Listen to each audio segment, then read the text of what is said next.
ಸಾಕಷ್ಟು ಜನಕ್ಕೆ ಹೇರ್ ಅಲ್ಲಿ ಸ್ಪ್ಲಿಟ್ ಎಂಡ್ಸ್ ಅಂದ್ರೆ ಸೀಳು ಕೂದಲು ಅಂತ ಏನು ಹೇಳ್ತೀವಿ, ಅದು ತುಂಬಾನೇ ಜಾಸ್ತಿ ಆಗಿರುತ್ತೆ. ಅದನ್ನ ಮನೇಲೆ ಹೇಗೆ ರಿಡ್ಯೂಸ್ ಮಾಡ್ಕೊಳ್ಬಹುದು ಅಂತ ಹೇಳ್ಕೊಡ್ತಾ ಇದ್ದೀನಿ. ನಮಸ್ತೆ, ನಾನು Deepa Nagesh, Ayurvedic beauty therapist. Split ends ಆಗೋದು ಒಂದು ಇಂಡಿಕೇಶನ್ ಅಷ್ಟೇ.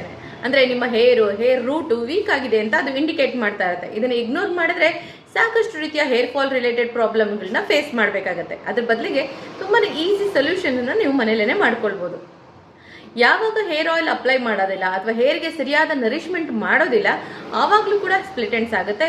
ಅಥವಾ ಹಾರ್ಶ್ ಕೆಮಿಕಲ್ಸ್ಗಳನ್ನ ಹೇರ್ಗೆ ಯೂಸ್ ಮಾಡೋದ್ರಿಂದ ಕೂಡ ಸ್ಪ್ಲಿಟ್ ಎಂಡ್ಸ್ ಆಗುವಂತ ಚಾನ್ಸಸ್ ಇರುತ್ತೆ. ಅದರಲ್ಲಿ shampoo, conditioners, heat protective spray ಕೂಡ ಅದರಲ್ಲಿ ಇನ್ಕ್ಲೂಡ್ ಆಗಿರುತ್ತೆ. ಸೊ ಸಾಧ್ಯ ಆದಷ್ಟು ನ್ಯಾಚುರಲಿ ಹೇರ್ನ ಟ್ರೀಟ್ ಮಾಡಿದಾಗ ಸ್ಪ್ಲಿಟ್ ಎಂಡ್ಸ್ ಬರೋದೇ ಅವಾಯ್ಡ್ ಆಗುತ್ತೆ. ಎಲ್ಲದಕ್ಕಿಂತ ಮೊದಲನೇದು ಫಸ್ಟ್ ಏಡ್ ನೀವೇನ್ ಮಾಡ್ಬೋದು ಅಂತಂದ್ರೆ, ವಾರದಲ್ಲಿ ಅಟ್ಲೀಸ್ಟ್ 2 ಸತಿ ಆದ್ರೂ ಸ್ವಲ್ಪ ಎಣ್ಣೆನ ಬಿಸಿ ಮಾಡಿ ಹೇರ್ಗೆ ಅಪ್ಲೈ ಮಾಡಿ ಚೆನ್ನಾಗಿ ಆಯಿಲ್ ಮಸಾಜ್ ಮಾಡಿ. ಸ್ಪ್ಲಿಟ್ ಎಂಡ್ಸ್ ಜಾಸ್ತಿ ಇದ್ದಲ್ಲಿ ಒಂದು ಬೌಲಲ್ಲಿ ಹರಳೆಣ್ಣೆ ಹಾಕಿ ಅದನ್ನ ಸ್ವಲ್ಪ ಬಿಸಿ ಮಾಡಿ ಸ್ಪ್ಲಿಟ್ ಎಂಡ್ಸ್ನ ಅದರಲ್ಲಿ ಚೆನ್ನಾಗಿ ಸೋಪ್ ಮಾಡಿ ಅದನ್ನ ನೀವು ರ್ಯಾಪ್ ಮಾಡಿಕೊಂಡು ಒಂದು 12 ಅವರ್ಸ್ ಬಿಟ್ಟು ಹೇರ್ ವಾಶ್ ಮಾಡೋದ್ರಿಂದ ಕೂಡ ಫಾಸ್ಟ್ ಆಗಿ ರೆಡ್ಯೂಸ್ ಮಾಡ್ತಾ ಬರ್ಬೋದು. ಹರಳೆಣ್ಣೆ ಹಚ್ಚಿಬಿಟ್ಟಿದೀವಲ್ಲ ಅನ್ನೋ ಕಾರಣಕ್ಕೋಸ್ಕರನೇ ಹೇರ್ನ ಜಾಸ್ತಿ ರಬ್ ಮಾಡಿ ವಾಶ್ ಮಾಡುವಂತ ಅಗತ್ಯ ಖಂಡಿತ ಇರೋದಿಲ್ಲ. ಅದಕ್ಕೂ ಒಂದು ಸೊಲ್ಯೂಷನ್ ಹೇಳ್ಕೊಡ್ತೀನಿ.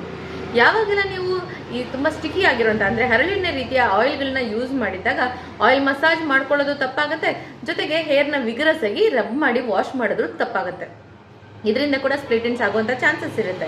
ಸೊ ಇದನ್ನ ರೆಡ್ಯೂಸ್ ಮಾಡ್ಕೊಳ್ಬೇಕು ಅಂತಂದ್ರೆ ಸೀಗೆಕಾಯಿನ ಸ್ವಲ್ಪ ಚಿಗರೆ ಪುಡಿ, ಅಂಟುವಾಳದ ಕಾಯಿ ಜೊತೆ ಹಾಕಿ ಬಿಸಿನೀರಲ್ಲಿ ಮಿಕ್ಸ್ ಮಾಡಿ ಹೇರ್ಗೆ ನೀಟಾಗಿ ಅಪ್ಲೈ ಮಾಡಿಕೊಂಡು 10 ನಿಮಿಷ ಬಿಟ್ಟು ಜಸ್ಟ್ ರಿನ್ಸ್ ಮಾಡಿದ್ರೆ ಅಂದ್ರೆ ಜಸ್ಟ್ ವಾಶ್ ಮಾಡಿದ್ರೆ ಸಾಕು, ತುಂಬಾನೇ ನೀಟಾಗಿ ಆಯಿಲ್ ಕೂಡ ರೆಡ್ಯೂಸ್ ಆಗುತ್ತೆ, ಹೇರ್ ಕೂಡ ಒಂದು ಒಳ್ಳೆ ಕಂಡೀಷನಿಂಗ್ ಆಗಿ ಇರುತ್ತೆ.